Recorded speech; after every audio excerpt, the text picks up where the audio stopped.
Welcome to Davos Direct right here on ET Now, as we continue to get you everything that's making news at the World Economic Forum 2016. I promise to get you the biggest voices from this forum here, right here on ET Now. I'm Supriya Shrinate, and straight up to the big voice that we have for you. A day after IMF/Global Growth Forecast, we did have a conversation with the Deputy Managing Director Min Zhu, a China expert, and quizzed him on the pain that lies there. What is really the right level of growth in China? Is it 5% or 6.8%? And of course, the impact that the commodity crash is going to have not just on the developed markets, but also the emerging markets. And amidst it all, how does India fit in? We also asked him questions about a strengthening dollar. Chinese economy went through its historical transformation, moving away from investments, export-driven growth model to the more like a service and a consumption growth model. It's a huge challenge. But we see the macro foundation remain sound. The growth is slowed down. Last is 6.9, this is 6.3 we forecast, but the quality is improved because more balance. But it's a process will be bumping ways. It's not easy to manage this huge transformation, cutting capacities, support the service sectors and financial sector. Become reforms. A consumption economy from an export-oriented economy. You are someone who obviously understands internals in China. There are bearish views out there that believe that China is actually growing at 5% and not more than that. Would you rubbish those, or would you say there is some amount of truth that lies in there? No, we see China grow 6.3% this year. And we see there's a lot of concern the quality of a statistic, I guess you probably apply to.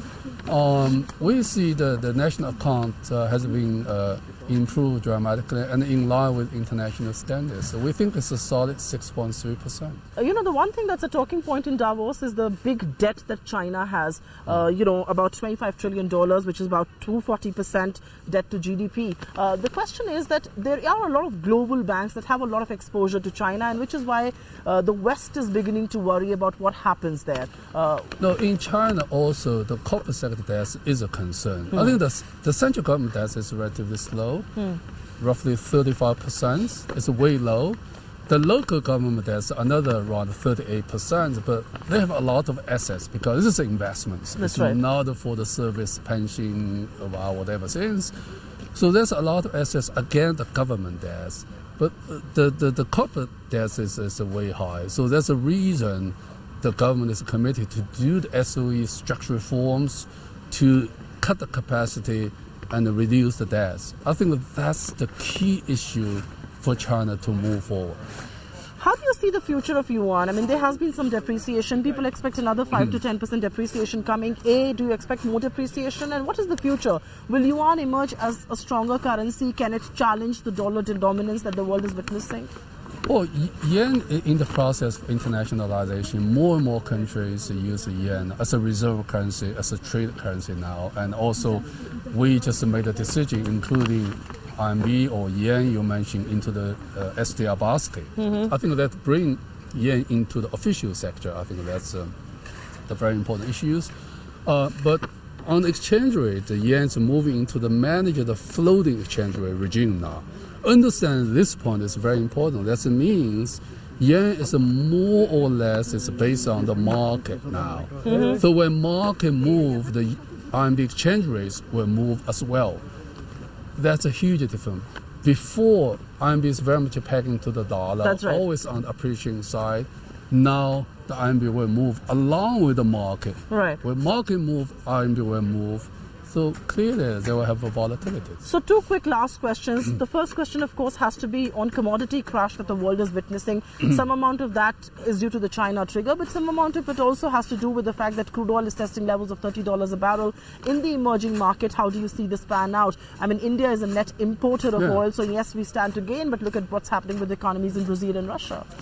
Well, the oil price drop has both impact, negative and positive, for the exports and import as well.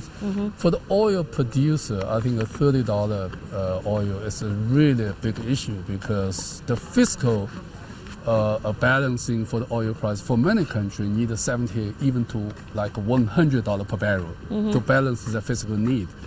So for those countries, they have to do the fiscal consolidation, cut expenditures, manage the debt carefully, and particularly important to do the subsidy reform, energy subsidy reform, cutting the subsidy reform, doing the carbon taxations. I think those things will save money. I think it's absolutely important opportunities for those countries to take action now today. Last question then before we let you go. The global risk aversion that we are seeing, and there is obviously a lot of risk as far as emerging markets as a basket are concerned. How long do you see that risk aversion stay? I think the emerging market will take a few years to recover from the deleveraging for the corporate debt and bring more growth and pick that up. And the key issue is really on the corporate deleveraging side and on the structural reform on the growth side. A large part of the pain that the world is actually witnessing today is coming in from the commodity crash, especially crude oil, which has really tested levels of under 30 and many people believe could go down to $10 a barrel. Now, when will crude begin to rise, and what does the crash in crude really do for companies like BP? We quizzed the global CEO Bob Dudley on that, who explained to us that it will not just result in jobs being slashed or production being halted or investment being stalled, but he expects a crude recovery to happen only by the fourth quarter of this year. Here's Bob Dudley in conversation here with ET Now. Well, I think it's going to take some time. I think we could see a low point in the first quarter, the second quarter. Of course, Iran is coming on production now. Things are starting to fall a little bit in the U.S. But I think we're in an oversupply position for the first half of this year, certainly. And then we'll see. I think some of the fundamentals will start to tighten up in the third and fourth quarter this year. But there could be more pain to come, absolutely. So do you expect oil prices to rise by the third or the fourth quarter? And do you actually see production cuts happen? Russia spoke about it, but then, of course, kept mum. No, I don't see production cuts happening. I think projects are being deferred and activity is dropping. So I don't see the cuts coming, but what I do see is demand rising around the world. So there's demand starting to come up, and at some point they'll hit a supply-demand balance later in the year, and then you have to work off lots of stocks. How much will you blame the China slowdown for the crash in oil prices? I know it's not the biggest consumer of oil, but it has led to a commodity crash of sorts. It's a sentiment, most certainly. I mean, the data is just coming out, and China, of course, has been growing for many years, 10%, and it's 6.9%. So that obviously affects commodities and resource commodities in particular. But it's not the whole story. It's not just BP, but other companies, Shell and Exxon, everybody is talking about investment cuts. So will you help us understand scaling down of investments, slashing of jobs, holding back on projects? Till how many quarters is this likely to happen? And when do we see fresh investment in the oil sector? Or is that some time away from now? Well, it's a natural response to what's happening with prices. Naturally, this is a commodity cycle. We've seen it. I've seen it 4 times in my career. Projects that you have underway, you won't stop those, but some of the ones that are today are just more economic to sit back and re-engineer and retool and put them back a number of years. So there will likely be a gap out there in the future where the investment is not keeping up. New projects won't keep up with rising demand, and we think demand will continue to rise for the next 20, 25 years. Sure. One specific question on India, and I know you're very heavily invested in the KG-D6 gas. Of course, natural gas prices have also plunged. You are in some sort of an arbitration with the government of India. I don't want to get into the specifics of this, but I specifically want to ask you, are we going to see BP and Reliance make any more fresh investments in KG-D6 up until gas prices are revised? And don't you believe that this is a blessing in disguise? At 4.3, you're still better off than the gas prices that have plunged? Well, I think it's a great opportunity. I was just in Delhi in the first part of the week of January. In fact, the Prime Minister brought together energy experts from around the world to talk about the merits or not merits of market pricing for gas. And I think market pricing for gas, natural gas, is really important for India. It's going to need all the energy it can get over the next 20 years foreseeable future. Natural gas is a clean burning fuel. It's good for climate change. And if there's a market mechanism there that companies can use and make decisions on, there's definitely more investments we would make. So one last question before I let you go, and that has to do with the demand in EMs versus the demand in the developed world. When do you see the EMs begin to contribute to the oil price rise? I know they're lesser consumers than the Europe and the US of the world. Well, I think Europe and the OECD and North America, for example, demand is not going to rise, but it's rising in India today. It's rising in China. There's still growth numbers. In fact, most of the growth in the world is coming from India and China, Indonesia, places in Asia. You've taken substantial write-downs on your India investment. Is that an investment on hindsight you regret? No, there haven't been substantial write-downs. We have taken some big numbers. We've had to because of accounting rules. So no, I'm a long-term believer. I've got a lot of faith in India. I've got a lot of faith actually in the Prime Minister and his government to get the engine going in this area. Emerging markets are really the new fault lines as far as this world is concerned. So where does India lie amidst all of that? And what is it that the government can do as far as the policy framework is concerned to leverage some of the opportunity that lies for India in a gloomy world? We caught up with Dennis Nally of PwC and also with Mark Weinberger of EY. And I'm a big fan of India, and I've always said India has tremendous potential, and I still believe that. I think if you go back 8-10 years ago, India was one of the destination points from an investment standpoint internationally.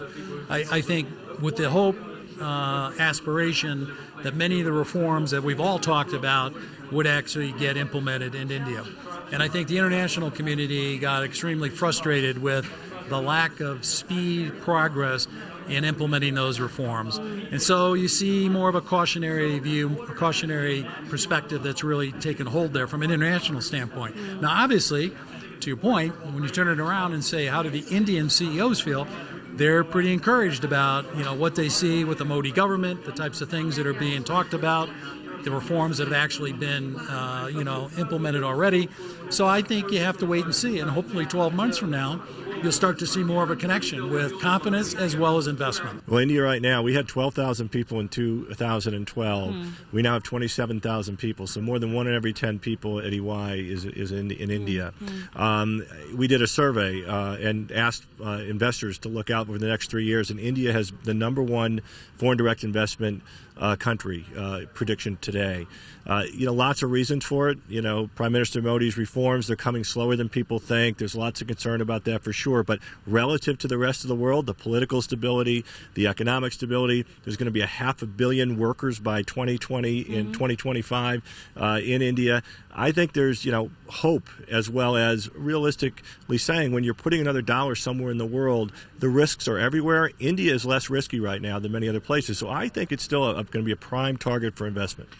We've seen a whole host of outflows happening from emerging markets. There is a carnage of sorts, major sell-off that's only intensifying. How do you see this picture going forward? And when is this, if I may say, madness or irrationality going to subside? Because, India is really caught amidst that crisis. Well, it's not necessarily a madness or irrationality. I mean, someone could say that maybe there was over-excessive jubilance when the emerging markets were getting every investment dollar. And so it's a balancing out over time.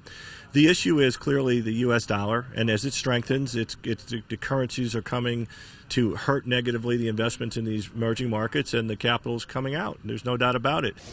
On that note, we'll take a quick breather here on Davos Direct, but we come back with Voices That Matter. Lutfey Siddiqi of UBS, the man in charge of emerging markets, on the sell-off that's intensifying. And of course, we get you there, Kotak, not just on the markets, but also the rupee that's testing fresh lows. We also get you Neil Ferguson on geopolitical risks, something that the world is perhaps not talking enough of.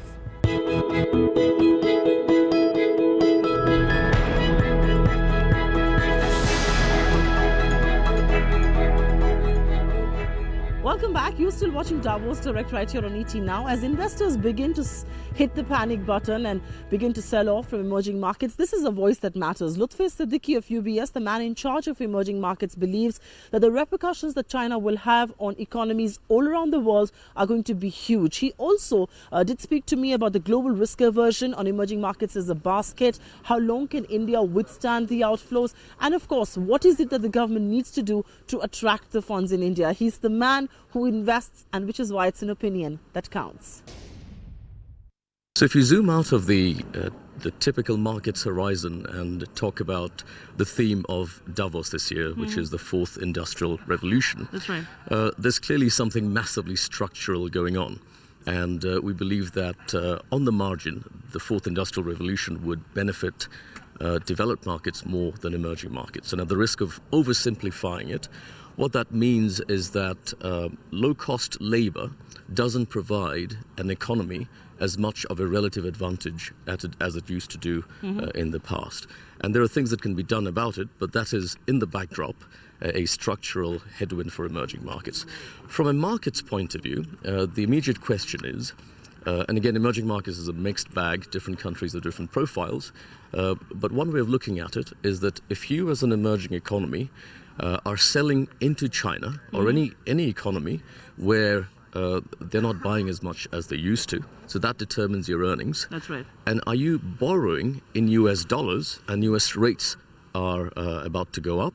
The US dollar is expected to strengthen. So are you stuck in a bit of a double whammy where your earnings are potentially impaired and your cost of funds are potentially rising, and the combination of the two provides challenges. So you're essentially saying here that weak growth domestically, weak exports, a currency mayhem, this is structural pain in emerging markets. It's a structural pain. The growth model needs to change. The sources of growth, the engines of growth need to change. Western economies, the kind of growth that the US is exhibiting, are not as kind to emerging markets as it used to be. So trading out of slow growth, exporting into Western economies as the sole engine of growth is going to be challenged. Whether that's finished products, electronics and so on into the Western markets, or commodities into China, which has historically been the largest marginal buyer. Just want to pick your brains on the whole risk aversion bit as far as emerging markets as a basket is concerned. And I specifically want to talk to you about the fact that do you see this as a prolonged risk aversion period, or do you expect this to subside, and at what period? So risk aversion is not just about emerging markets. That's there right. are lots of uncertainties right now. And part of it, again, goes back to the fourth industrial revolution backdrop, which is really multiple revolutions happening at the same time. Changes to economic systems, technology disruptions, social systems, political systems, belief systems being challenged. And so there's lots of uncertainties around. Globally, there is a very strong disinflationary trend. On that backdrop, in emerging markets, you could look at a few factors when you assess a country. You could look at how much fiscal space do they have. If they happen to be oil importers, then this has been a great advantage, a period of opportunity for them. Right. Fuel subsidies are down, current account deficits narrow, so that's been good for you. If you're an oil producer, so the government relies on income from the oil sector, then this has been a negative for you. So how much fiscal space do you have is one. How much leverage do you have in the system? One of the observations the last few years is the US has done a very good job of deleveraging. The private sector is delevered, whereas emerging markets by and large has levered up. So how much space do you have from here on to jack up credit? And then how much of that credit is from the external sector? How much of foreign currency debt is due in the short term? And then lastly, perhaps the most crucial point is what is the outlook for structural reforms in your respective economies? Now, as the Wall Street continues to turn into a sea of red and rupee tests levels of 68, and our own markets, like I just mentioned, have come off 20% from their highs, is there more than meets the eye? And that's the question I put forward to Uday Kotak. The global situation wasn't looking good for all. And moment you saw correction of commodity prices, the scale to which it has happened, it obviously means that something seriously challenging in the world. I was talking to one of the largest producers and dealers in commodities other than oil.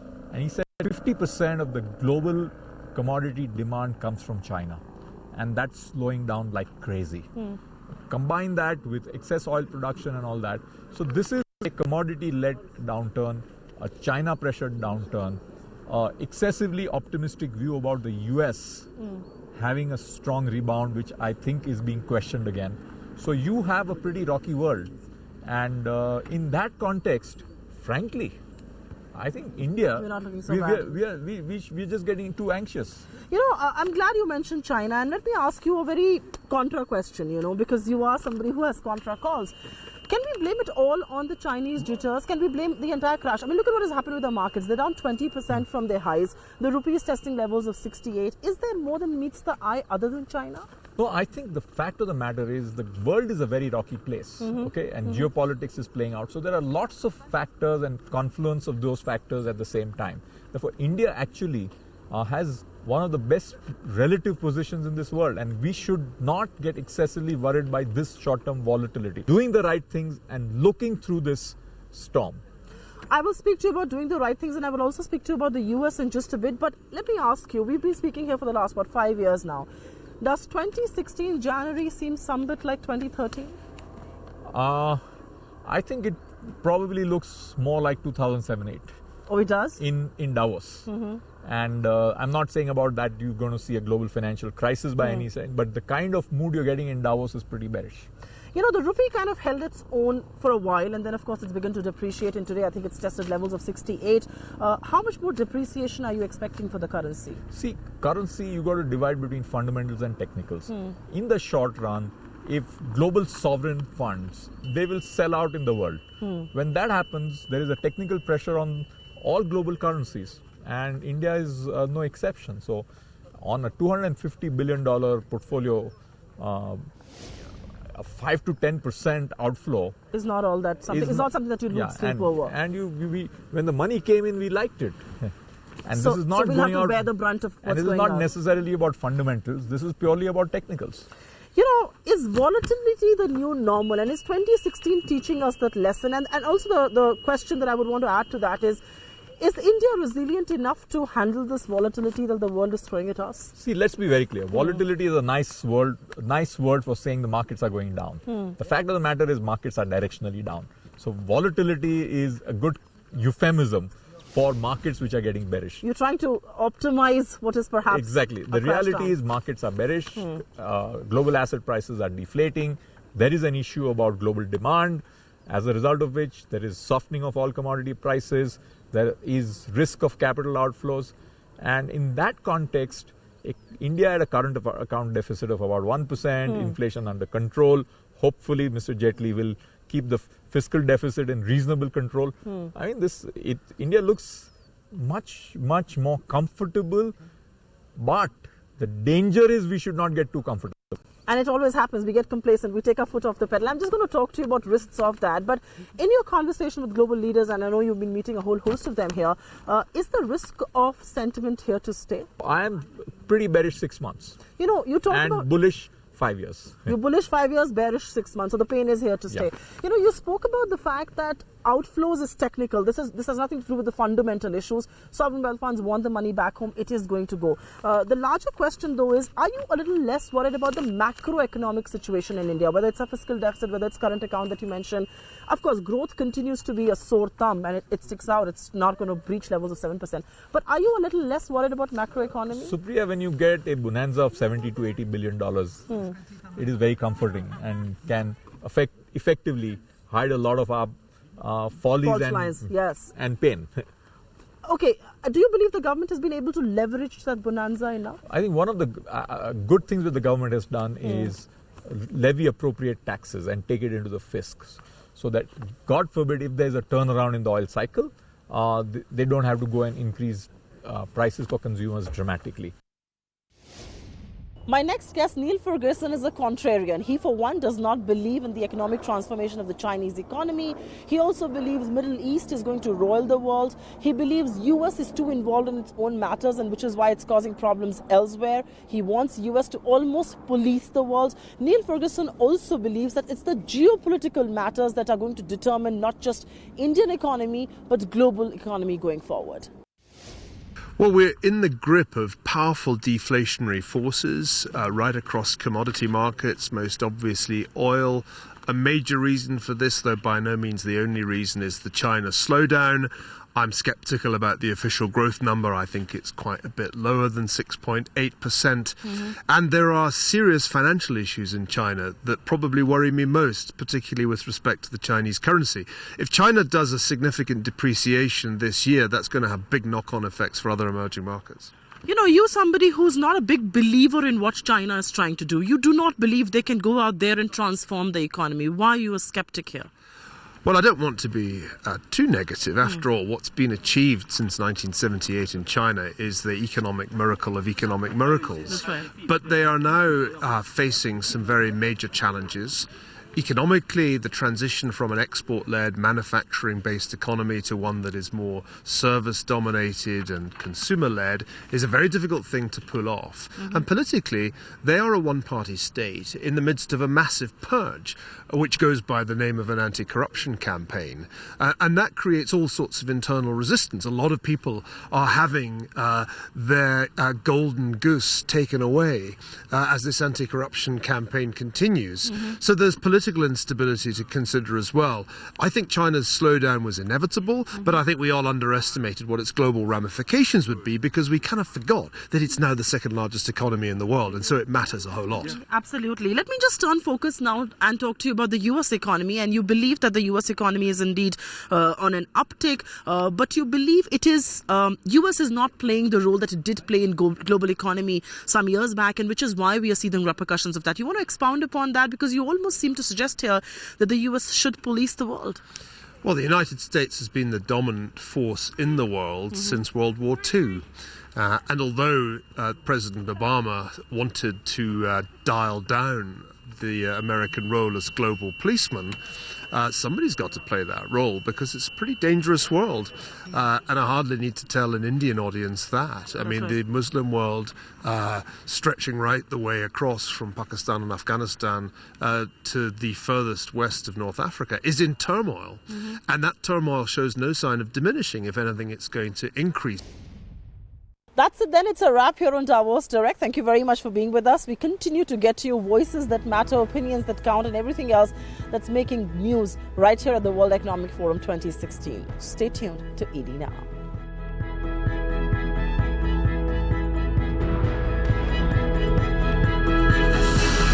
Find us on Facebook at facebook.com/ETNow, and don't forget to click the like button. You can also follow us on Twitter at ETNowLive. To stay updated with all our programming, hit the subscribe button on our YouTube channel by logging on to youtube.com/user/ETNow.